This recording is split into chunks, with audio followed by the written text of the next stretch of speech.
이번 시간에 우리 중국 회계 중에서 그 회계 정책, 회계 추정 변경하고 이제 오류 쪽 보겠습니다. 회계 정책, 회계 추정 변경하고 오류 쪽은 이제 기준서 우리 IFRS 기준서 1008호에 있고요. 제가 이거 오늘 탑픽으로 갖고 온 이유는 이제 우리가 이제 지정감사인 제도가 확대됨에 따라서 이제 실무에서 그 오류, 실제로 이제 감사인이 바뀌면은 이제 오류가 지정되는 경우가 지적되면서 정기 재무제표를 이제 제작성하는 경우가 이제 종종 나타나고 있습니다. 그래서 실무적으로 이슈가 되고 있는 파트라서 앞으로도 시험 문제 쪽에서도 이제 나올 가능성이 있을 거라고 생각됩니다. 그래서 여러분들이 이제 관심 가져서 보시면 좋을 것 같습니다.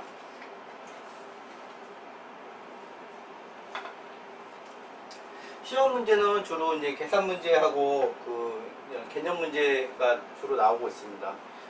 주로 이제 개념 문제는 몇 년 텀, 한 5년 뭐 이런 식으로 텀을 주면서 나오고 있고, 실제 계산 문제 위주로 나오고 있습니다. 실제 계산 문제 나오고 있는데, 제가 생각하기에는 요즘 이제 그 시험, 공에서 시험 패턴하고 뭐 이런 것도 다 바뀌어서 계산 문제보다는 이제 이론 문제 위주로 많이 갈 가능성이 있고, 특히 이제 공인회사 2차 시험 같은 경우는 회계정책하고 변경, 오류 쪽 관련해서 이제 개념을 물어보는 문제가 출제될 수도 있습니다. 그래서 그런 것 좀 준비해 주시면 될 것 같습니다. 먼저 회계 변경은 크게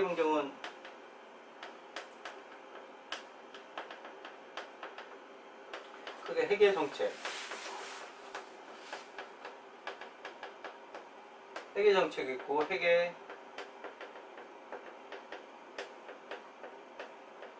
추정의 변경이 있습니다.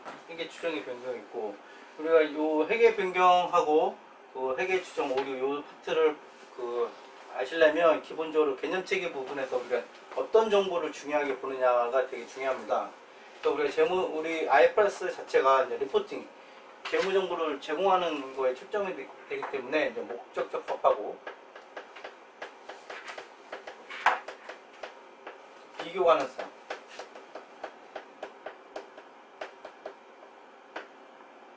특히 IFRS 요 1008호는 비교 가능성에 이제 초점이 두고 있습니다.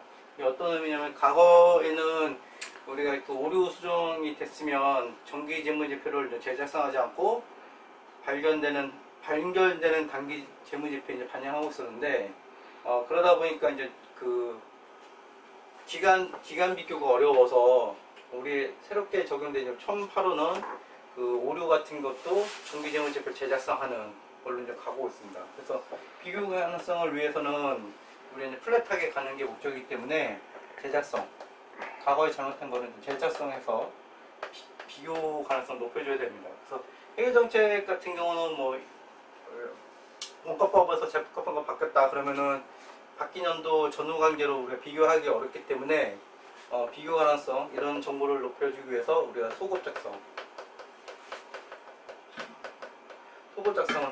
하게 되는 겁니다. 그 다음에 회계 추정의 변경 같은 경우는 회계 추정 자체가 우리가 불확실한 거를 어떤 기준에 따라서 추정하는 거기 때문에 그 회계 추정의 변경 같은 거는 점진적으로 하게 되어 있습니다.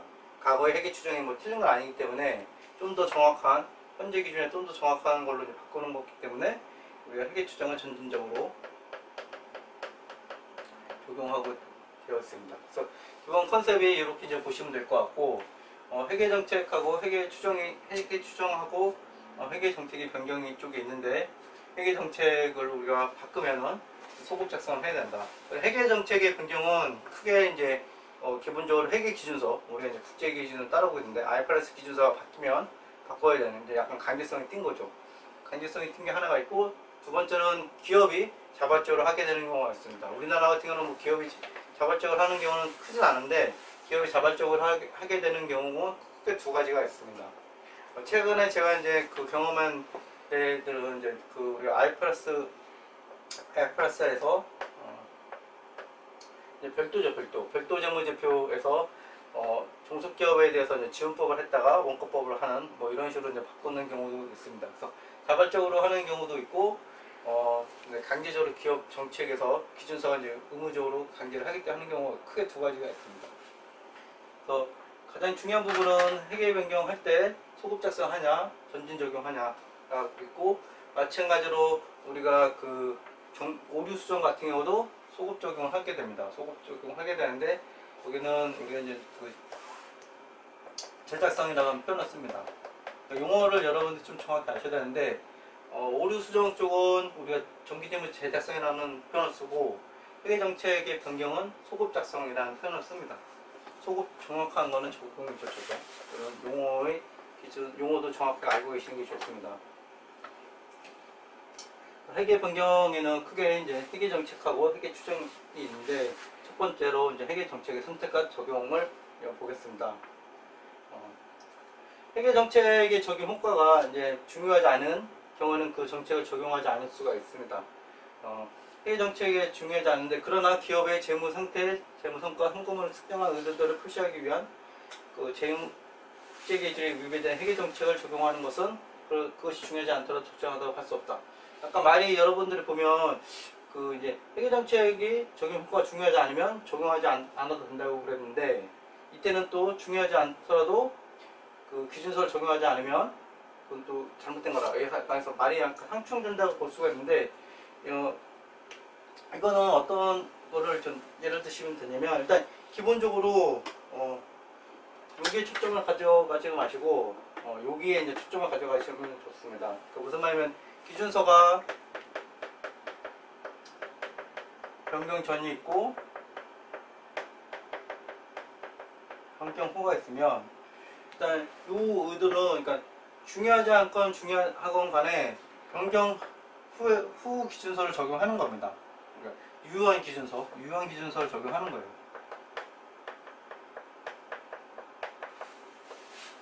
이런 의미로 좀 받아들이면 되고, 요 의미 같은 거는 우리 이제 소급 적용하는 거예요. 소급 적용할 때 언제까지를 가서도 소급 적용하냐, 그런 정보를 할 때, 판단할 때 우리 조기 적용하냐, 그 다음에 조기 적용할 거냐, 조기 적용 안 하더라도 어느 시점에서 우리가 소급 적용까지 할 거냐, 이런 거에 대한 판단 기준이 될 수 있는 겁니다. 그래서 이 의미는 기준서를 적용한다 안 한다 이렇게 판단하시면 좀 잘못 오해하시는 거고, 기준서는 무조건 현재 유효한 기준서를 무조건 적용하는 겁니다. 그걸 적용하지는 않는다면 여기서는 위배된 회계정책을 적용하는 것이 돼서 그거는 적절하지 않다고 보는 거예요. 그래서 요 의미를 좀 더 정확히 알고 계시면 좋겠습니다.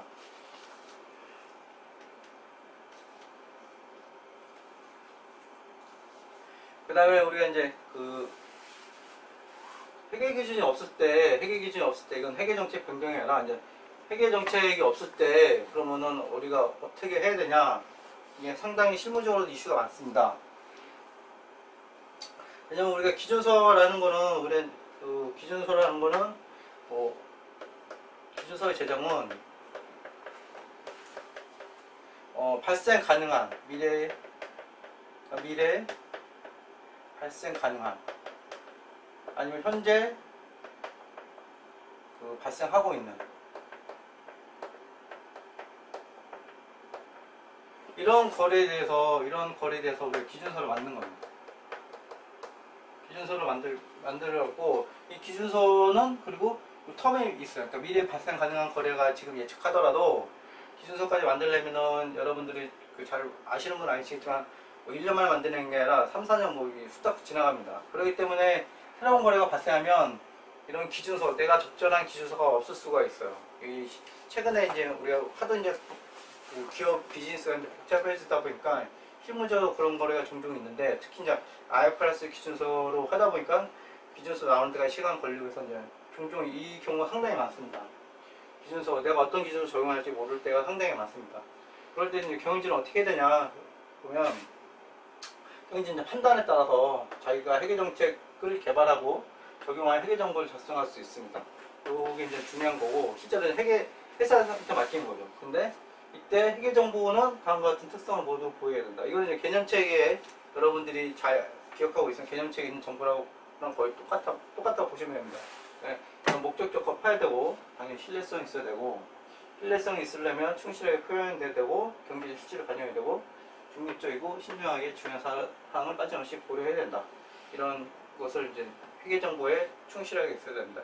그래서 요게 실질적으로 이제 실무에서는 되게 어려운 거예요. 왜냐면 나는 나름대로 이렇게 했었는데 나중에 이제 감리 받다든가 이제 외부 규제 기관에서 쳐다보면 니네 이게 좀 안 맞는 것 같다 이렇게 볼 수도 있기 때문에 상당히 이제 리스크가 있는 겁니다.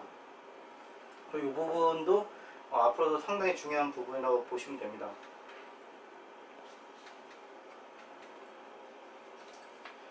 다음은 이제 그럼 어떻게 하냐. 이제 재무정보 앞에 거는 우리가 새로운 거래 이용을 기준서가 없을 때 그 기준을 만들 때 그 기업의 기준을 만들 때 어떻게 정보가 구성되어야 된다는 거고, 그럼 참조할 건 뭐냐, 참조할 거 뭐냐 할 때 경영진은 이제 다음 순서로 참조를 해야 되는 겁니다.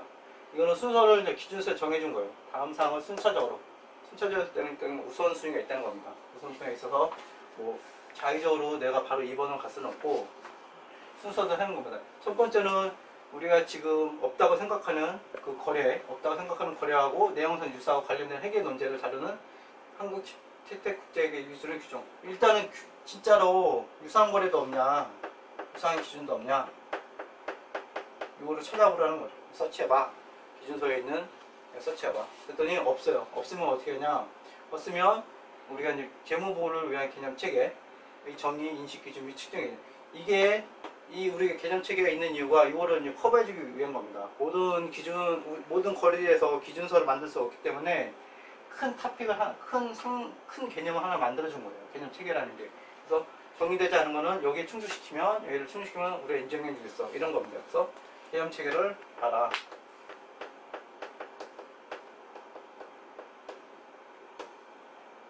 여기까지가 이제 국제계 기준을 이용할 수 있는 게 한도입니다. 개념체계 본다 하더라도 실제로 이제 뭐 유사한 거래가 있는 거 아니니까 말 그대로 우리가 개념체계에 따라 설계하는 것 뿐이지 유사한 게 아니라 우리가 이제 새로운 거래에 대해서 회계정책 세울 때 확신할 수가 없습니다. 그래서 경영진은 유사한 개념체계 사용하여 회계기준을 개발하는 그 밖의 회계기준 제정기구가 가장 최근에 발표한 회계기준, 그 밖의 회계의 문헌과 인증된 사업 관행을 고려할 수 있다. 이 얘기가 이제 실질적으로 실무에서 이런 식으로 많이 하고 있습니다. 예를 들면 우리나라 같은 경우는 US갭을 본다거나, 실제로는 US갭보다는 있는 건 이제 상장회사, 큰 회사들을 볼 거고, 일반 회계 기준, 일반 회계 기준이라든지 과거 알프레스로 있을 때 과거 회계 기준, 이런 현재 유효한, 여기 나오는 거 가장 최근에 이용 가능한 기준서를 우리가 고려하고 있습니다. 실무적으로는 대부분 요걸 많이 하고 있고, 그 다음에 이 중소기업 같은 경우는 이런 걸 많이 하고 있고, 그 다음에 상장사나 이런 경우는 이제 우리가 이쪽도 많이 우리가 글로벌 펌하고 이제 같이 자문을 구하는 경우는 US갭도 많이 참조하고 있습니다. 그래서 이런 타 기준서를 활용할 수가 있다는 거고, 다만 당연히 이런 기준서는 우리가 앞에 사항과 당연히 이해가 충돌하면 안 되겠죠. 이거 당연한 얘기입니다. 그 다음에 이제 범주별로 다루 회계정책 적용하도록 규정하거나 허용하는 경우는 각 범주에 대해서 선택한 거를 일관성 있게 처리해야 됩니다. 일관성 기준은 항상 우리가 이제 대원칙이라고 생각하시면 될 것 같습니다. 네. 회계 변경의 종류 보겠습니다. 회계 변경의 종류는 회계 정책의 변경하고 회계 추정의 변경이 있습니다. 지금 파트는 이제 회계 정책의 변경이고요. 회계 정책의 변경은 크게 이제 우리 강제적으로 하는 경우, 그러니까 회계 정책을 기준서에서 요구하는 경우가 강제적으로 하는 경우고, 자발적으로 신뢰성 있고 더 복잡한 정보를 제공하기 위해서 기업이 하는 경우가 있습니다. 그렇지만 실제로 이제 자발적인 거는 뭐 외부에 이제 얘기하는 거고, 실제 내부적으로 우리가 실무적으로 보면 상장회사 같은 경우가 이제 이런 경우가 있는데, 상장회사 같은 경우는 앞으로 이제 이익이 좀 나빠질 것 같다. 그럼 미리 이제 정책을 바꿔서 그 이익이 나빠지는 효과를 좀 줄이고자 회계 정책을 좀 바꾸는 경우가 종종 있습니다.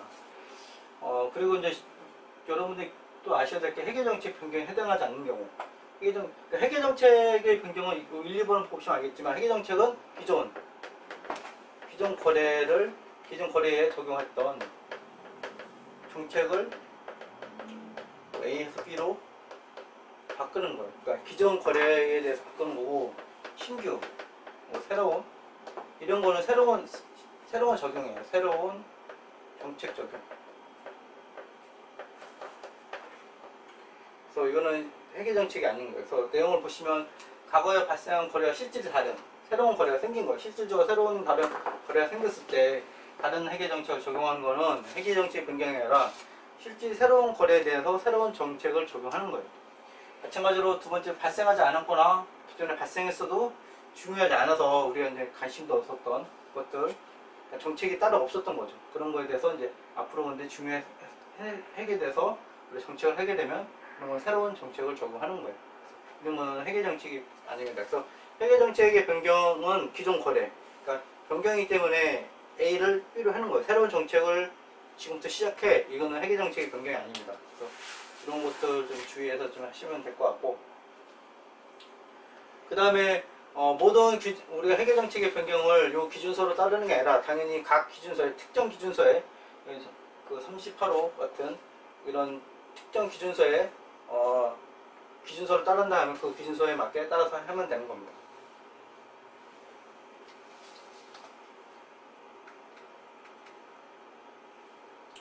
다음으로 이제 회계 추정의 변경을 보겠습니다.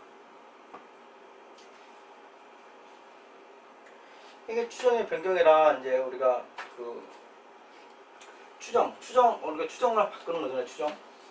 뭐 감가상각법을 이제 바꾸겠다, 우리가 그런 게 이제 추정의 변경이죠. 감가상각법을 정유법에서 정유법 뭐 이런 식으로 이제 바꾸는 게 추정의 변경입니다. 추정의 변경은 새로운 정보 획득, 새로운 상황의 전개 등 지금까지 사용하던 회계적 추정식을 바꾸는 것, 회계적 추정식을 바꾸는 거예요. 회계적 추정식을 바꾸는 것이고, 따라서 오류 수정에 해당하지 않는다. 여러분들이 좀 이게 실무적으로 수험생 입장에서 좀 헷갈릴 수 있는 게, 얘가 오류 수정인지 회계 추정의 변경인지 약간 헷갈릴 수가 있어요. 근데 오류 수정은 잘못한 거를 고치는 거고, 회계 추정은 그 추정해야 되는 방법을 바꾸는 것 뿐입니다. 그래서 좀 말하기는 좀 그런데 지금 지문 읽어보시면 좀 아실 수가 있습니다.